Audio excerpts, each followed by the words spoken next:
Hi everybody, Zach here for another episode of our flagship program, The Spideydude Experience. This episode is brought to you by our loyal patrons over at patreon.com/Spideydude Network.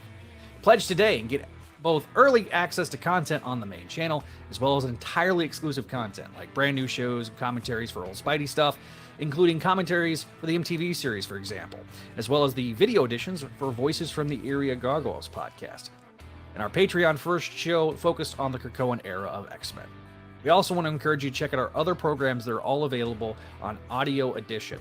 These are all over on Spideydude.com, and they're available on your favorite podcasting app.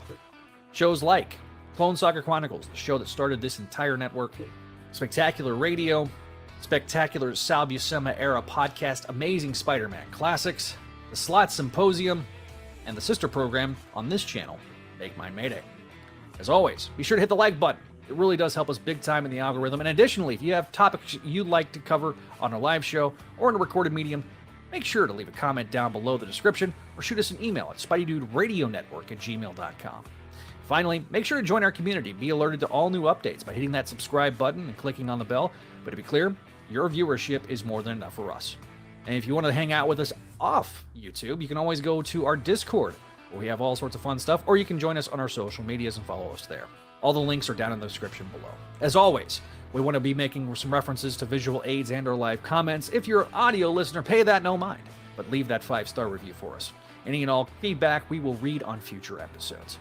Thank you, and without further ado, let's get rolling with this episode of the Spideydude Experience.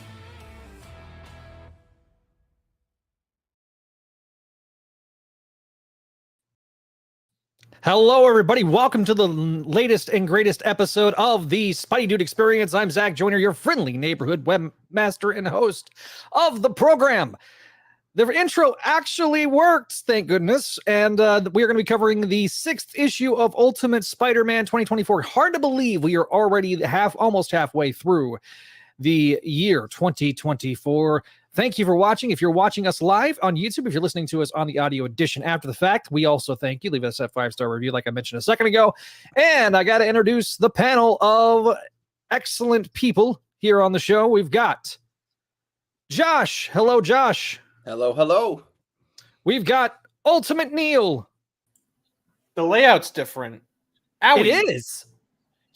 It's a whole different perspective than we had before.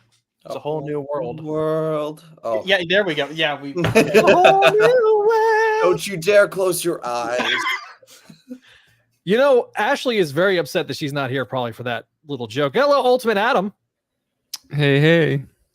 And finally, the man, the myth, the legend, the host of Amazing Spider-Man Classics here on the Spideydude Radio Network, Javi. Hello, Javi. Hello. All right, everybody. Hello. We are back. So to, I guess, preemptively kind of shutter things, I know there's a lot of hubbub on the Bird app and on adjacent Discord servers about the potentially new ASM writer after Zeb Wells being released. We will not be covering that on this episode tonight, partially because we cannot confirm it, its totality, because apparently it was from stuff that hasn't been released yet. So yes, we're not going to talk about it. Once we get an official press release today. No, it was unofficial.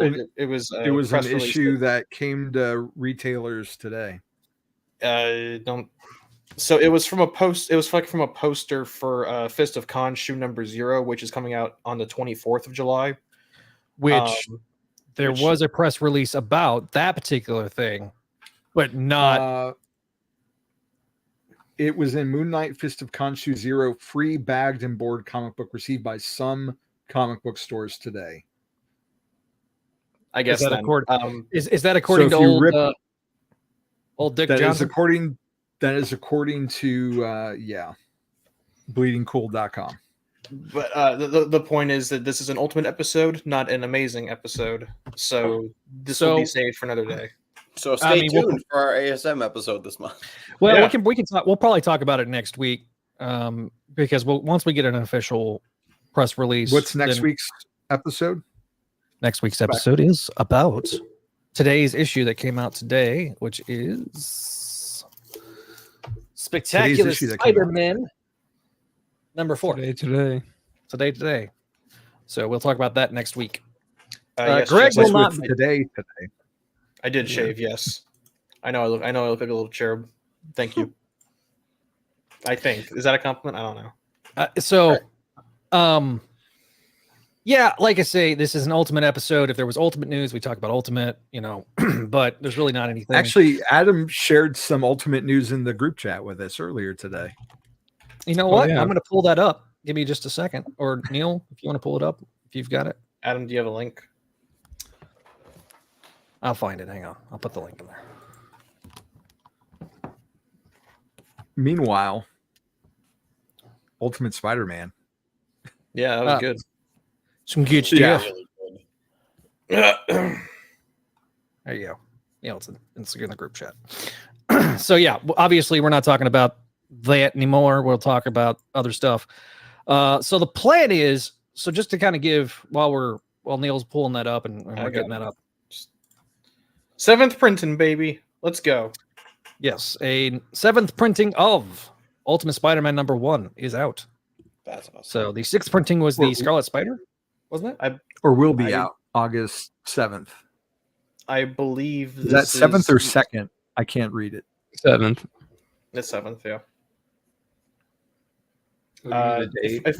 If I'm correct, this puts it on a tie with Kamala Khan Miss Marvel #1 and Justice League New 52 for the most reprints. I believe. Is anyone in chat able to verify that? Yep. So I'd like to know what the numbers were on the 6th printing, how that sold. Because I'd reserved a copy through my comic book shop, and when I went in to finally pick it up, they didn't have it like on the new release wall. Like, I mean, I had a copy put aside for me, but then I had to grab someone else a copy for reasons.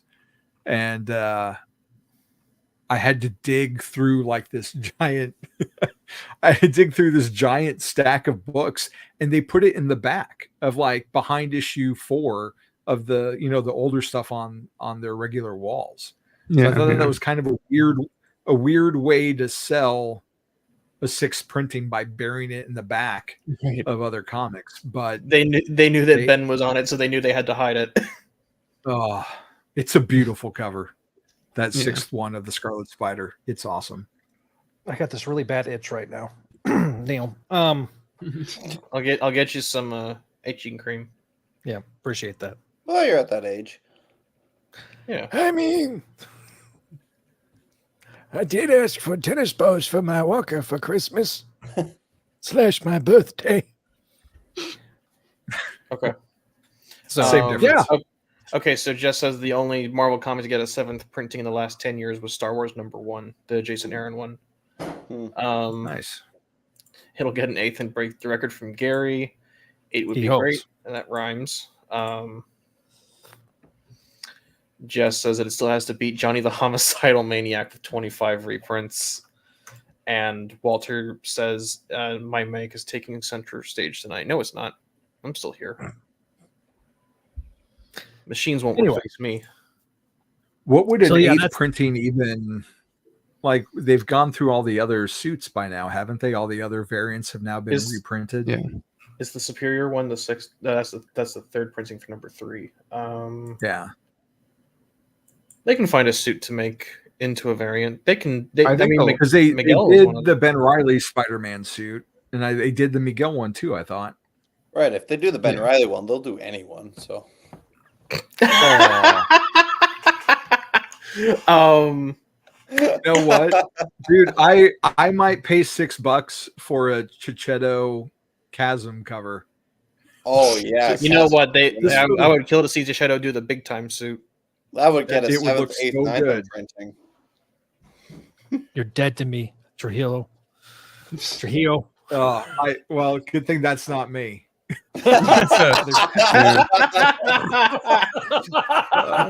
Someone else. No, I got to give Javi a shout out. He did pick up that printing for me, so I appreciate you. Thank you. I did the Javi. work, man. I dug So through you wanna those talk- issues just for you. I Now I just got to figure out how to get it to Houston. Drive. Or you know what? When I come to pick up my Enterprise thing that I've been saying I'll come and get for like the last year, I'll come and take that with me. Walter, jeez. Walter, no. You won't make me die, shit.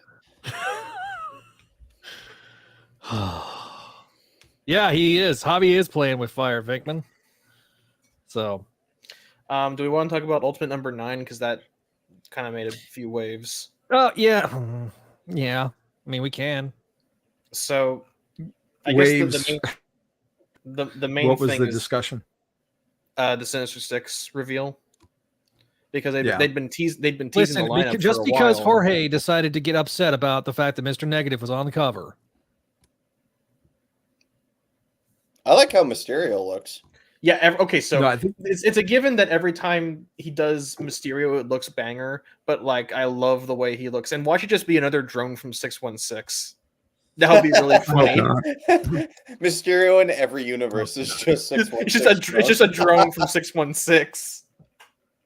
I don't think he's that smart to get into another universe. So the lineup here is Mysterio. That's Walter Hardy, right? As Black Cat. Yeah. It's male Black Cat, and the assumption is that it's Walter. Craven the Hunter, who's like a chemically addicted maniac running around with weapons. So your average Texan. Hey! Where's the line though? The mole man. Like hey, hang on. That's more Florida than it is Texas. Okay. Okay, yeah, you're right. Yeah. I mean, Florida man is a meme for a reason, and it's usually because of narcotics. You're right. We should be slandering Florida and not Texas. Mole Man. I mean, they're the ones that are going to show up naked at a Waffle House. That's very specific. Why do you know this? Their wife. Zach has connections. And then Mole Man, who's like the really odd one out, and then Kingpin. Thoughts on this lineup? I've been doing this too long, Gary. I can't go without being dissed. Oh, did I say Mr. Negative, by the way? Because we kind of alluded to it talking about Jorge. Yeah. But I like it. I like it better than the Ultimate Six. One, the art wasn't my thing coming off of Bagley for that storyline, but that was like early Imminent, right? No, that was Hair Sign. Oh. Who I've come around on, but it took me out of the story, but just, having Peter be the sixth member, just okay. It didn't quite feel like legit, like it was a real Sinister Six. So I'm all for Mole Man taking Spidey's place and all for Mr. Negative. I like that character. I haven't read a lot of Brand New Day Mr. Negative, but from the games, I was going to bring up the games because it's interesting because all members of the Sinister Six have been prominent roles in the two video games. Yeah, for the most part, that Ultimate Six wasn't even in Spider-Man's book at the time. Like that was like the ultimate one, right? So here's the. It was a mini series. The mini series was Ultimate Six. So here's the redesign of Mr. Negative, where he kind of has less of a mob boss look and more of, I think, of like a triad hitman kind of vibe. Which I actually really dig. I dig the idea of him being more of a enforcer rather than a mob boss himself. I do hate the man bun. Yeah, but they had it in the video game. Oh yeah, I haven't played the second game. I only played like 5 minutes. Spoilers. It's not really a spoiler. It's just time has passed.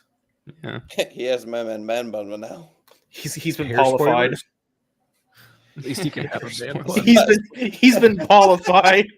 Spoiler alert: hair grows. Unless you're me. Yeah, hair doesn't exist. That's a you problem. But I dig the look. I like the vest and the shirt. Then again, that's not really a novel change. I'm excited to see Spider-Man fight the Dread Pirate Roberts. Oh, yeah. Or Blackbeard. Yeah. Oh my god. It's all the cartoon. The cartoon has ruined the algorithm. No, I like how we also don't know yet who the Black Cat is. If it's Felicia's dad, or as we saw with Shocker, someone else. This Craven. Sorry. Not necessarily the first person that was supposed to get it actually got it. Like that's always a possibility. So there's that design. I kind of like. I wish there was like a cat ears or something to kind of show. Oh yeah, cat theme, but I guess it's just a cat burglar. It is the Dread Private Roberts, though. I mean, reminds me of. Is he going to be mostly dead or slightly dead? Reminds you of what, Adam? Black Fox. He's got the mustache. I wonder if that's what they're going for, like the deliberate homage to Black Fox. The Craven design. It'd be interesting to see if like Tony just got it wrong. Like he was like, "Oh yeah, this was the guy that was supposed to get it," and it was just some other random guy, like the apartment next door. Like the way that Shocker got the gauntlets. Yeah, exactly. Oh yeah, this guy's a hero. That's not good. Like they come in like Tony. I don't know if you guys have read Ultimates, but like the through line is like, oh, we can't just give everyone powers and hope they'll rise up against fascism. They all killed themselves except for. I'm not even joking. There's a line in the book where he's like, oh. Except for like Spider-Man, everyone either quit or killed themselves by accident. I have nothing except for Spider-Man. Oh no. Tony has a blurry PNG of Felicia and he confused it for her dad somehow. It was 2D. Or he sent it to her house and it's like, oh, her dad got it instead. Zach, why are you changing colors? I don't know. I'm just face palming right now. He's a color chameleon. It's because my head gets bright red sometimes. Yeah, and reflective. Could bounce a penny off that forehead. Ding, ding. Yeah, Jess, I'm trying to pull it up. This is my show, and I'm getting punched in the dick constantly. What the hell?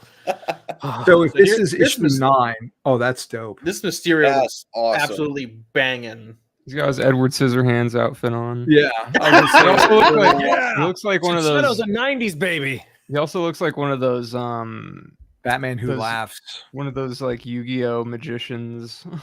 Eskinar says that Carol possibly also survived.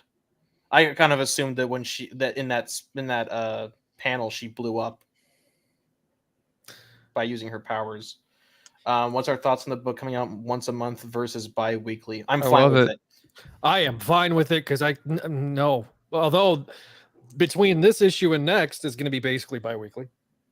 Yeah, but we got to wait until the end of August for issue 8, so I'm fine with that. $5 a pop for 22 pages of story. I'm fine with it. Yeah, let me work a little bit in between. let me earn my comic books. This one I think was only 20 though. I think. Are we counting the? I think counting the cover and I didn't count the cover. Counting the cover and credits pages. That's 24, right? Well, story. It was like 20 pages of story.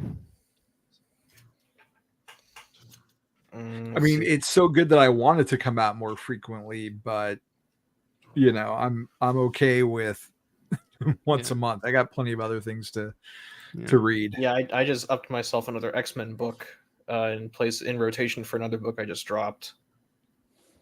So I got too many things coming out per month. That's great.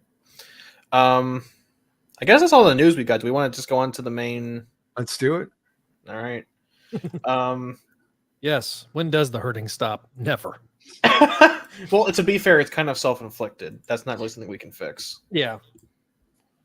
So, by the way, Ashley would be here, but she's not feeling well. So, unfortunately. Hope you feel better, Ashley. Yeah, if you're watching, we'll see her next week. And an issue that was really good, actually, considering. Well, every issue of this has been really good. No. Where we talk. Are we covering this? Oh, you're talking Spec. Oh, okay. Yeah, it's for Spec. Spec was pretty good. Finally felt like shit made sense. Yeah. Love you, Greg. And Greg. So, anyway, Neil, you got the recap, my man. Okay, so Ultimate Spider-Man number 6, written by Jonathan Charts Hickman, and art by Marco Daredevil Shishetto, and colors by Matt Wilson, who did a bunch of books, and it's harder to keep track of that. It's the month of June. Summer has started. My car is so hot that my phone battery goes into emergency mode because it's so hot out. Word. And Peter's got a big old shiner on the side of his face. Yeah. MJ, May, and Richard. I keep wanting to call Richard the other one, like I call one of MJ's kids from the Wells run, but he does have a name, so I'm going to respect that. They're all like, Dad, what happened? And May blurts out, oh, he's a superhero. And MJ goes, okay, slow down, go back. What's this about superheroes? And it cuts back to the previous night at Fisk Tower, where Peter and Harry are watching the building from afar, discussing code names. And Harry goes, well, I don't want anyone to call me the code name. I choose my code name, but the media already gave me a really good one, so I'm going to use the one that they gave me anyways. And they go, oh, hey, there's Kingpin. Let's go beat the crap out of him. It turns out that fighting the Capos is a really bad idea because Fisk juiced himself up, and he starts beating the absolute crap out of them after trapping them in his cage from Spider-Man 1. Kingpin goes, hey, freak show! You're going nowhere! And Harry and Peter start getting manhandled by him. I think at one point, Kingpin literally picks Peter up by the back of the neck and throws him into Harry. And Harry realizes, oh God, blood was not built for this. And he and Peter barely make it out alive. Back to the present, his family goes, hey, isn't this bad? Isn't that illegal? Isn't this dangerous? And Peter goes, yeah, but I'm going to do it anyways. And his family, without hesitation, just goes, oh, okay. MJ gets a little hot and bothered by the suit, and she goes, hey, you're Spider-Man now. And Peter goes, okay, and they go for a web swing together. Okay. As the issue ends. See, that recap was fast. Look at me go. That was like a minute. Yeah, if that. Good job, Neil. Proud of you. Thank you. So grades. I'm giving it an A. Zach, you're muted. Ladies and gentlemen, let's talk about some grades. There we are. We'll start with Adam. I'll give it an A. A. Adam's grade is an A. Josh, your grade. A+. Josh gave it an A+. Javi. F. For fantastic. No. Whoa! Oh, there we go. He got it. The old bait and switch. A+. A+ for Javi. Neil, you gave it an A. And you know what? I've been swayed by the crowd. I'm going with an A+ as well. A+ for Neil. And I don't. Oh, wrong grade. Give it a Give A+. it a B. I give it an A+ as well. So A+, A+, A+. I gave it an A. I was gonna give it an A+, but then when I read it, I was like, hey, wait a minute. I don't want the overhype to get to me. So we got A+, A+, A+, A+, and A. Adam, why did you only give it an A? Peer pressure. Peer pressure. Let me see. I know story-wise it makes sense, the setup for it, but I kind of want to see Peter solo a little more. And I think I kind of want some more time with Peter that isn't with Harry. Don't tell Harry. And I mean, Harry basically saves his ass. And yeah, that makes sense. I feel like But I was like, oh man, he really like. Well, they both get their asses handed to him, and I guess what I'm hoping for is I'm hoping for more teamwork if they're basically going to do this together, which I assume is coming. And the next issue, they're working together, figuring out their suits or whatever. I was kind of ready to, because I remember Neil when the issue came out, he was like, oh, I wanted more with the family stuff, and I was thinking, because I hadn't read it yet, and I was thinking, well, I'm sure that'll come, and for now it's probably fine. And I read it and I was like, well, Neil does have a point that everyone's kind of, I mean, I think everyone in the family has concerns, and I'm glad that the family all knows now. Everyone's on the same page, but I do think that it's almost it almost seems a little too non-dramatic. I do appreciate Mary Jane not flipping out, and it makes me more intrigued about her character, because it makes me think, well, how similar and how different is this version of Mary Jane to the 616 Mary Jane? So I'm interested in how their relationship is explored further, with her now knowing and her being part of the Spidey team. But yeah, I don't know. It was good. It reads really quickly, which is not a bad thing. But reading Spectacular today, I almost feel like Spectacular was a little more meaty. But I do think that there was a fair enough balance between action and getting everyone on the same page, getting all the characters on the same page in this issue, that I would say that it's an A. I think one of our hi person in Josh's background. One of the things that I think is from a logistics standpoint, and this isn't really a Hickman thing, this is probably more of like, oh, what can Marvel do to help him? Give him like 2 or 3 more pages of script, of page time to work with, because probably would help. I think the lack of drama comes from both Hickman knowing that if he did anything, I don't want to say interesting with the Spider-Man, with Peter's family, they would have mutinied the fans. But I feel like it would have allowed that to sink in a bit more. Sure. And I guess give them a bit more apprehension. Like I said, the book on its own is great. It's an A+ as far as like the material in the book. But there's certain things that I think are conditionals going forward, where I'm a little bit concerned. And part of that is what Adam said, is that the family's just a little too just like, oh, okay. Like I wasn't joking, like in the recap where Peter just goes, well, I'm going to do it anyways. And they're just like, oh, okay. He does share their concerns though. Like because he's telling Harry, like, as they're staking out Kingpin, he's like, well, I've never done anything illegal before. And then when the son is like, well, that was illegal. And Peter was like, yeah, I know. That's what I've been saying. And the son, Richard, he is like, be careful.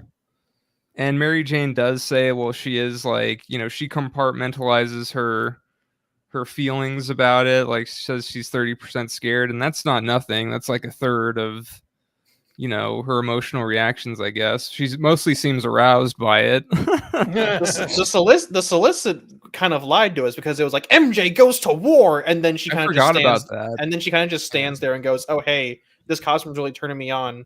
I imagine let's go swinging, among other things. I do. That's one of those things that feels like it'll be, a future plot point, like probably within the next arc. Mary Jane does her stuff with damage control and helps out how she can. I did want to talk about that a little bit, and I was talking about this on the other Spider-Man fan site Discord, where I'm hoping that we get an MJ centric issue, because Harry got an issue to himself, and I think MJ deserves one as well. That would be good, because I'm hoping that I love that. Because I think I've mentioned this before, that MJ works for Damage Control as a PR rep. And I think tying it into the Free Comic Book Day issue where the Ultimates raided Damage Control to liberate Human Torch, the Jim Hammond one, not the Johnny Storm one. I think the idea of like them going, okay, hey MJ, it's us, the fascists, fix this now. And having to figure out like, do I sacrifice my livelihood and my family's future against my morals? And like knowing the right thing to do, especially with what my husband has told me about hey, Tony the Teenage Terrorist gave him a radioactive spider and they blew up a building. I'm sorry. That alliteration broke me. I'm sorry. I should know. Tony the Teenage Terrorist. Terrific. But my broader point is that I'm hoping, and I'm sure Hickman will, because he loves like the characters having to sacrifice. Like his entire New Avengers run was the characters like having to slowly sacrifice bits of their morality to buy themselves time for the incursions. And I'm certain that like he's probably had some degree of communication with Denny's camp about like what's going on in Ultimates, and like, oh, MJ works for Damage Control, and as much as Hickman just likes using Damage Control as like a fill-in for shady organization, I'm willing to bet there's something that's going to come into play regarding that, especially since the Ultimates are coming back into the picture next issue. But like I said, I'm hoping that there's a bit more of MJ kind of learning the consequences of the world around her. And I think Eskener said, or no, not that one. That's a different one. That they don't know how dangerous being a terrorist in Makerland is, because the Maker's forces are still out there. It's not just Kingpin. Peter's not just fighting the capos. He's fighting like everything above Kingpin at this point. I think the conversation in issue 1 is... Oh, shit. I almost fell over. I'm sorry, Javi. I think the conversation in issue 1, you have to put this issue in context with that first chapter of how she knew something was wrong with her husband and something was bothering him after the memorial service.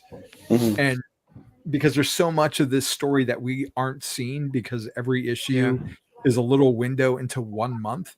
Like, yeah.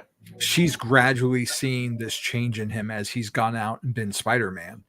So I think that's why she's not having this fly off the handle, you've been lying to me for 6 months reaction, because they vaguely talked about it, and she's smart enough to know that like connect the dots. This is the change and connecting the dots. And when you live with someone like that and know each other, like, you get a cut. It doesn't matter if you're husband and wife or husband and husband, or like some kind of like work partners, be it cops or whatever. Like, if you spend enough time with someone, like, you pick up on these things. And I think, they've been together as a family for so long that she recognizes that. And that's why at this moment she's okay with everything. To go off, I feel like real quickly, I feel like us comic book fans have very long but also very short memories. Just because of like, especially with this coming out monthly, it's kind of like, well, it's one of those things where like this series is so fascinating because I would argue it is decompressed, but it's also compressed, because everything, I've said it before, every issue is basically a done in one, but it does all connect in the grand scheme. So it would be it would be interesting to now. The first trade will be out in September, so it's like, okay, now read all these back to back, and and to your point, like, we're all coming at this with our various Spider-Man fandoms. Like, I've been reading for 40 years, so I have like, I don't know how many different continuities are in my brain right now. Sure.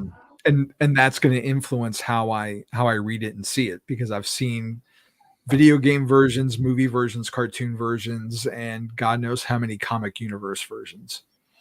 I think I was talking about those 2 extra pages, and I think kind of doing a Hickman thing and like returning to like, that page where MJ goes, is this going to change us? And Peter goes, no, never. I think maybe repeating that with different lighting, because in the different lighting, or in the first issue, it's at night, where it's kind of like very vague and mysterious. But having it in that warmer lighting that's in this issue, where Peter kind of reaffirms it now that MJ knows, and like he won't let this change them, I think would be a good. I think it would be at least be a good narrative through line for Peter's arc about like how he's accepted his change and MJ is now part of it. I think that. Like I said, this issue is really good on its own anyways. I just think maybe those two extra pages where MJ has just a little bit of apprehension and Peter reassures her would have gone a long way to kind of visually confirm that arc that Peter has gone through, even though they're one and dones. This whole trade is like a single arc, and that narrative and that line of dialogue would kind of just we'll see what happens. We'll see what happens with next issue. I think I think like the fans just need that little reminder of the trust that they have in each other in this issue, you know. I think Javi makes a good point how, you know, so often we're used to seeing like high school romancy Peter where everything is so dramatic and over the top. Like, no. They're married, they have kids, like there's a certain maturity there when it comes to it.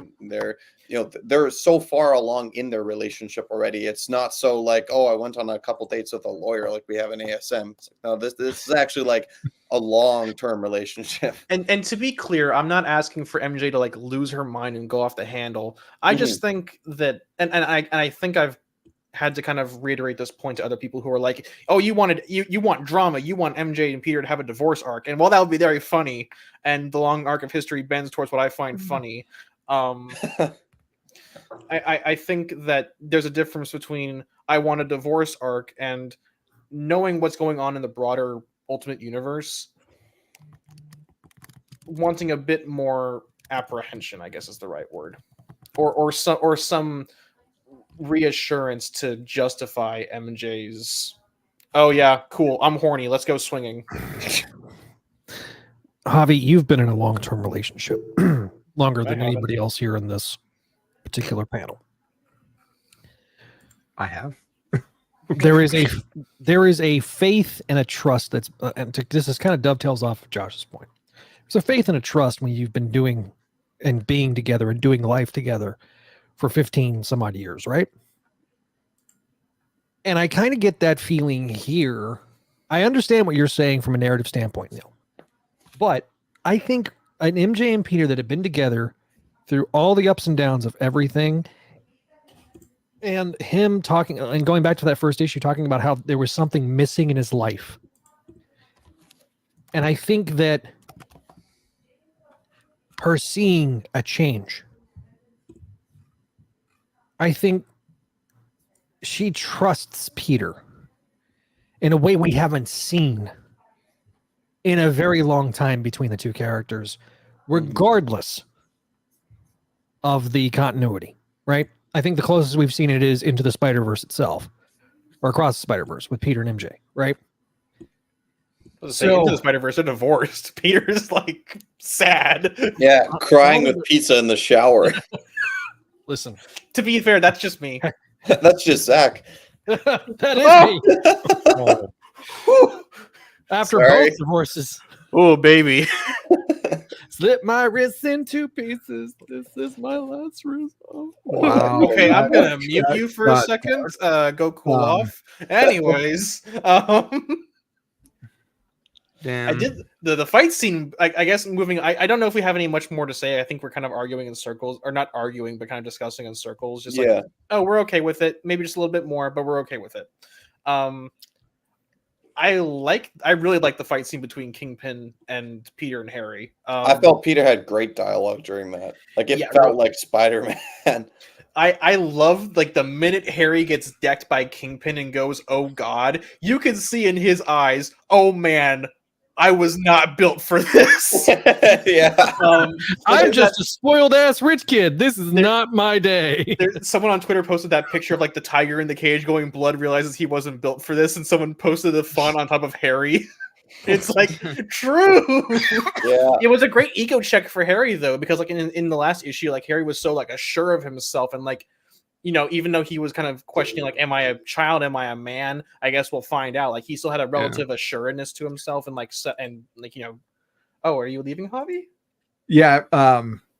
speaking of familial responsibilities, I need to go pick up my son. So That's kind of It's all more good. important. That's kind of Feel more free, important than doing the feel podcast. free to come back. If we're still jibber jabbing, just jump back on. I will jump back in if you guys are still going. We All right, definitely will. Anytime. A+, good to talk to everybody. See you soon. See you, Javi. Oh yeah. And then there were 4 little superheroes. Yeah, Escanor put it right that Harry realized he's not the main character. This issue is kind of an ego check for Peter, for both, not just Harry, but also kind of Peter, because at Yeah. this point they haven't really fought someone who can like really match them blow for blow. Like they had Shocker and Bullseye, but those are kind of just like, oh, I got surprised, or this guy kind of knew the ins and outs. Like this time they had someone who could like beat the crap out of them with his bare hands. Yeah. Yeah, Yeah, Shocker like- had tech and then just kind of like threw them away. He's like, great. He got away. Awesome. Like I said before, I feel like if they're going to be a team, they need to work on their teamwork. But also, I like that there is kind of already sort of a rift forming between them, sort of with like, oh, you've never done anything illegal, and Peter's like, no, and then it's like, and he was, if I'm remembering right, Peter was like, wait, what do you mean you questioned Bullseye? You know, when did you do that? You know, and it's like, it's an interesting dynamic happening here. I don't need no 7 deadly sins. I got exo tattoos.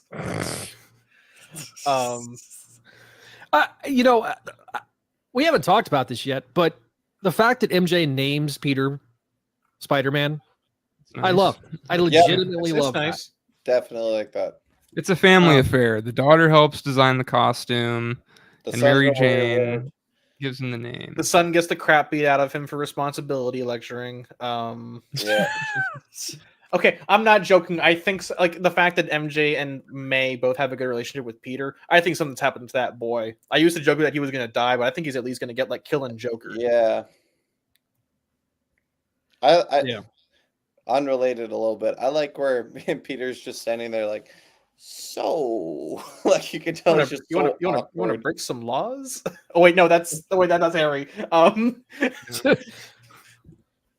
Crime fighter in the streets, absolute dog in the sheets. Jesus Christ. Oh boy. Neil, It's not late enough for this. Oh, hang on. I don't have enough alcohol in me for this type of shit. It's not my okay. Same. When the book tells me MJ's turned on, where do you think I'm going to go with because this? she sees her man in a skin-tight leotard that covers every inch of his body that shows off his muscles. Yeah. As it works. somebody below me that has muscles could probably attest, down to the thirsty amount of DMs that he gets every time he dresses up as the Flash. Okay. Why are we talking about this on air? Sorry, Josh. That's I had to so make it. good. Anyways, moving on from that. I do like how Harry's just like, oh, no one gives me my name. I choose my own name. Peter's like, well, everyone's calling you the Green Goblin. And Harry's like, yeah, I kind of like that. Yeah.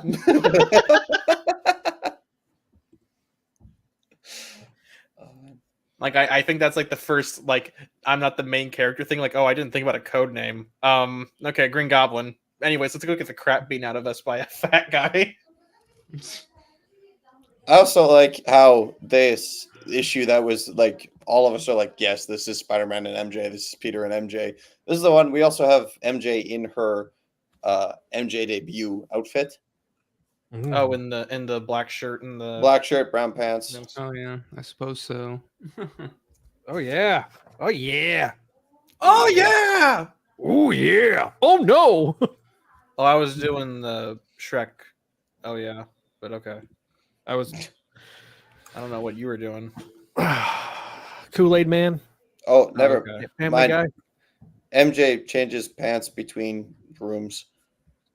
She's wearing blue jeans in the kitchen and then brown pants in the bedroom.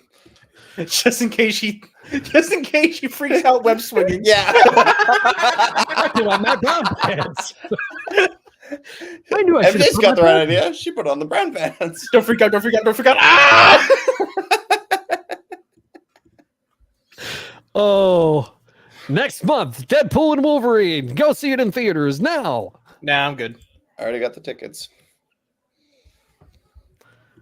Oh man.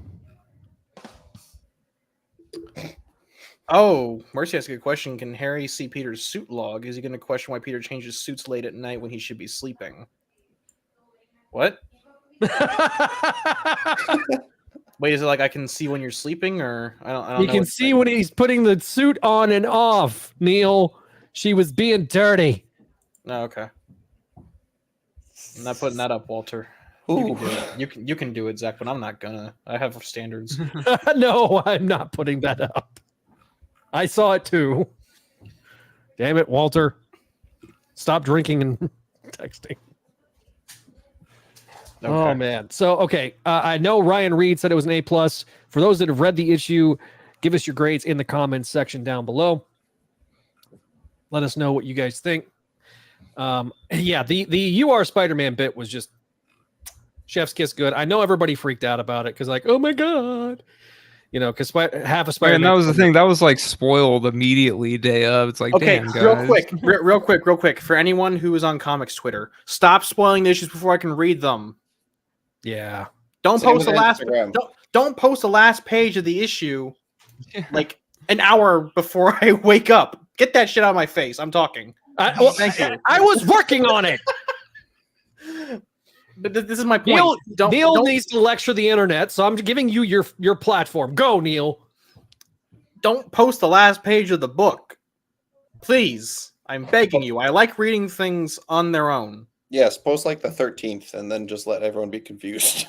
Yeah, just post like the 4th panel of the 14th page with no context, and you'll be good.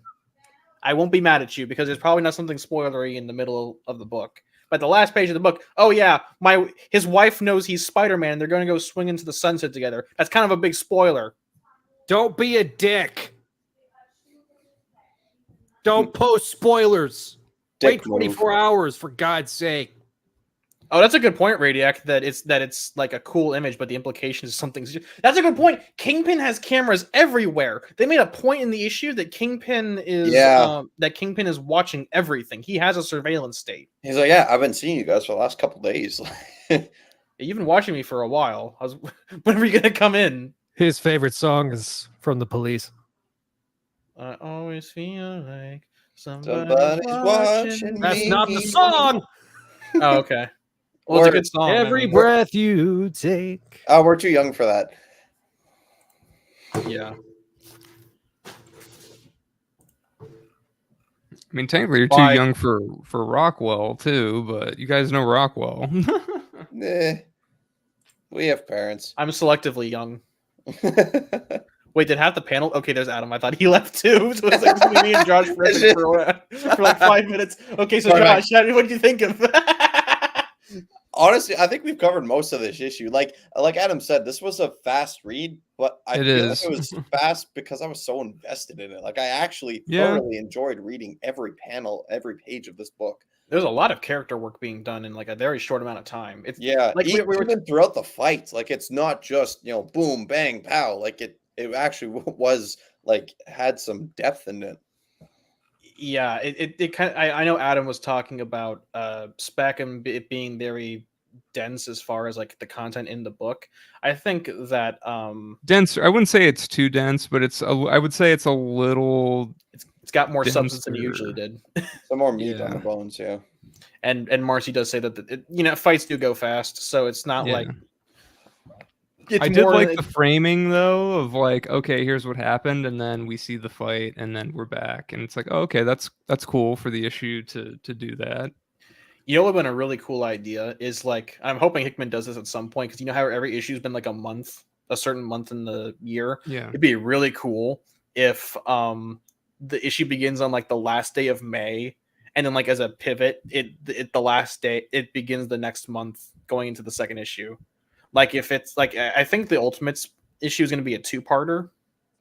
Oh, so August 31st, September 1st. Yeah, like Tony comes in at the meat of the issue is in July, and then the issue it's like July 31st, and then the issue begins in August as as Tony's teleporting in or something. Yeah, no, that's good. I like that. just to kind of keep the monthly gimmick, but also give it some, I guess, continuation to the next issue if it's a two-parter. How is everyone feeling about that the monthly gimmick? Like, are you feeling like too much is being missed, or is it like a good kind of? I feel like that's a deliberate ticking clock because that's kind of our indication of when the Maker's coming back from the city. The Maker is going to take back the city. Because that they did say it's like 2 years, and I think every issue is going to be like a month until the Maker comes back, and Ultimates is following that same format. I don't know if I don't think Ultimate Black Panther or X-Men are. I think Ultimate Black Panther might be. I'd have to ask Eskiner in the chat. I like it because although, like, yes, he's still kind of like, he got the crap smacked out of him by Kingpin and that. It's not like we're having I ran out of web fluid. I had like it. It's kind of like it's just you fought a big guy. Yeah, it's like okay, he's been Spider-Man for 6 months now. Like, okay, Eskiner says that all the books have the time gimmick, so I think that they're being deliberate with like. Each issue being a month. I think I would though like to see some of the gaps start to be filled though a little bit, just to like I don't know, see what Peter's doing. When the plot isn't important, maybe. Yeah, but the thing is like we're getting the Sinister Six soon, so it's we're gonna get a lot more plot going on. Yeah. I'm kind of interested to see how that one plays out because all the time where we see the Sinister Six, it's always an ASM where you have like even if it's like 6 issues, it's back to back to back to back. It's not over the span of 6 months. So how like having the Sinister Six be in the next few issues over the course of 2-3 months should play out interesting. That would be interesting, yeah. I'm not going to get too deep into the weeds with Ultimates, but I think that I'm kind of interested to see how those two narratives collide because like I'm interested to see. I don't think Peter's going to like join the Ultimates as like their resistance network, but I think he's going to keep like in touch with them because he knows about the bigger picture about the Maker. But I think the interesting part is going to be whether Tony is like kind of forces the issue because I think issue 8's cover has Iron Man like trying to punch Peter and he's dodging. Yes, and I think it's going to be interesting seeing like whether that's true to what's going on in the book itself. Just because I think the idea of adult Peter being wiser than teen Tony is a fascinating concept, and like the idea of whether it's a good idea to join the team. Mm-hmm. Because I think we discussed this earlier that the Ultimates are explicitly labeled as terrorists. Like they're called terrorists throughout the book. I think Tony even calls themselves the Ultimates even call themselves terrorists. And I think Denise Camp made a point of saying that they are terrorists by definition, but it's how it's framed and their intentions that kind of do the full framing. I don't know. Eskiner asks if Fisk got Kraven on loan from the Rasputins. Who are the Russian leaders? Not a bad headcanon there. And Negative was sent by Sunfire. Oh, that's a kind of a cool idea that like all of the members of Maker's Cabal are kind of sending in all of their assets to North America to try and. Yeah, they're like, this Spider-Man's proving to be a problem. All right, send in your one of your guys. Okay, it's your turn. Send in. It's your turn. Send in She-Hulk. Yeah. And I don't know if we're ever going to cover Ultimates on the show. We were going to cover Ultimates #1, and then everyone was like, no. So I went, okay, we're just doing this issue. But I mean, I was fine covering Ultimates 1, but this guy and this guy were not. Who are covered by the book. No. It's also worth noting that the Ultimates kill. Yeah, that's a big point, is that the Ultimates in this universe do kill. Like, Hank stepped on a bunch of Captain Britain's goons. Like, he squished them. They're dead. Wow. I really got to read And then Wasp flew through a guy's head. Jeez. Threw up. The second printing of Ultimates 1 came out, I think, today.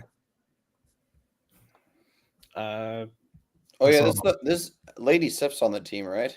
Yeah, so right now, I think the idea is they're going to like either recruit or have a spotlight for a new main character every issue. So like the first issue was Tony trying to put together the Ultimates as a concept. And then the next issue is going to focus on Cap and finding out like what happened to the US in between him getting frozen into modern day. Yeah. Issue 3 is I think Thor and She-Hulk. focused, and then issue 4 is Doomreed. He's French. We don't claim him as Captain Britain. Is he Norman? I mean, you could No, argue. he's I think it's not Braddock. It's Eskinder says that each issue is them meeting new heroes to build the team slowly. And the first issue was also a Hank and Janet spotlight. I really loved. I know we're going on an Ultimates tangent, but I really loved Hank and Janet in this version. Yeah, Like it's one of those few times where like people mischaracterizing Hank in 616, and Millar creating the wife beater. Right. the Raid stereotype. beater Yeah, using a can of Raid. yeah. What a dick! It's one of those few times where I think the mischaracterization of Hank in one universe builds character for Hank in a different universe and makes it, and it's kind of for the better. I really like him and Janet. They're really great together. No, he's a French guy who took over England. Maker made a French empire to kill the British Empire. They got their ass back for the War of 1812. This is reparations for 1066 in Normandy. Holy shit, that's a deep history cut. Jesus. Oh, This is for giving him. Yeah. This is William the Conqueror. yeah. Throwback to grade 4 Heritage Fair project. Mm. Yeah, because you guys, you Canadians have to learn all the British bullshit. We just have to learn the Reader's Digest first. Well, yeah, that's because we ended on good terms. You guys were the one, like the prodigal son that just never returned. Get off my You know what? That's lawn. facts. Get off my lawn. We were the redheaded stepchildren. We're like, deuces. Here's Well, your that's not key. really redheaded stepchildren because that implies they didn't want us. Well, At the end, they didn't want us. Well, yeah, that's because we'd beaten the crap out of can them. you blame them? Like, That's only because freaking Napoleon was busy beating the crap out of him over in France. Wait, wasn't the French Revolution after? Wasn't that after? No, the that was French the. Oh Revolution? no, I'm sorry. They were getting their butts kicked by the French during the 7 Years' War. Sorry, I hate social studies. it was the 7 Years' War that ultimately. Yeah, caused- Captain America got real mad at seeing a French guy claim to be British. Oh, I don't know if you guys saw the issue, but like, there's a bit where Cap is like getting revived from the ice, and he's like, 2024, who's the president? And they say like, oh, the U.S. dissolved, and he like flips out and freaks out and knocks over a table as they had to hold him down. Oh, yeah, He took his it whole well. Jesus in the temple and throwing tables and grabbing He's like, a whip. And yeah, his chasing whole merchants identity is out. on. He's like, I'm Captain Nobody. And I Damn. I think calling it next issue Captain of Nobody would be kind of a cool. Well, they already did that in Coates' run. Never mind. I'm looking forward to seeing how there's a page of Cap seeing the atomic bomb in Hiroshima. Oh, man. Like he looks horrified. It's like that's a great reaction image. It sucks that like my first reaction now. I've been so irony poisoned that like every time I see something like horrifying, I'm like, that's kind of a funny reaction image. I'm going to save that for later. You're such a memer. And, Yeah. and then like I shoot like a random ass photo of me just saying, hey, this is like my shirt, and then like Everyone dogs dogs my head out and is now being used in our group chat all the fucking time. I still need to use that as a shirt. No, is it the Vision Pro one? It's the one where he looks like Caillou. This one. Put it up on the screen. Don't share it with just us. Hang on, I'm getting it up. That's what she said. She said. Shut up. I hate that I share a sense of humor with you. It's this one right here. It's that heavy. Here, I need to make that. Zach, can you say that to me as a PNG? I need to make it a Discord emote. Yeah. All right, hang on. Let me just put it. I'll put it in Discord. That's what Okay. I'll do. So while Zach's doing that, we're gonna close out. By the way, join our Discord. Link down in the description below. Unless you're watching on Facebook, which I don't have any links in the description because Facebook doesn't like links anymore. So sorry, Facebook people. Okay. Anyways, show over. Here's our patrons. And the $5. I got it. Allison, Cindy, Ed, Georgia, Greg, Janelle, Jessica, Jurgen, Joyce, Catherine, Kale, Laura, Howard, Lupmoose, Master Dream, Phoenician, RJ, Vanessa, and Vicky. Thank you for your support. Did you update the other one? No. You bastard. Just kidding. Just say it. He's Yeah, put it back. He's in the chat. We got spectacular patrons like Sarah, who I got to meet recently, Tara, and Walter. We also got our VIPs, Scott and Vinkman. And if you're listening to the audio edition, I've already included the little clip with the Friendly Neighborhood Deer. So thank you guys for being such great listeners to the show. We really do appreciate it. Mm-hmm. We have an interview with possibly the next artist for Amazing Spider-Man. Find out if it's true or not. If you have not already checked out the latest Books of X, we'll have another episode dropping very soon. Voices from the Eerie programming note. We will have a live edition from Convergence with Greg and Jen, as well as Greg Wiseman and other members of the Gargoyles animated series. We'll be broadcasting it live from Convergence here on the channel. So stay tuned for that. That's going to be July 3rd at 2 p.m. Central Daylight Time. So we'll be broadcasting that live. So check that out. A new episode this month came out with Javi and Jack Trujillo with Amazing Spider-Man Classic. So check that out. Just dropped the other day the latest audio edition of the Make Mine Mayday. And of course, if you haven't already found us on the social medias, go find us on social medias like at Spideydude Radio on Twitter, at Facebook, Threads, and Instagram at Spideydude Network. And of course, if you are listening to the audio edition and have not already found us over on YouTube, go find us on YouTube, Spideydude Radio Network. The voicemail line, 818-925-6631. All of our stuff is up on Spidey-Dude.com, where you get all the latest and greatest news as it happens. So thanks for watching. Thanks for being a part of it. Thanks for listening. And we'll see you next time when we cover the spectacular Spider-Man #4. Thanks for listening.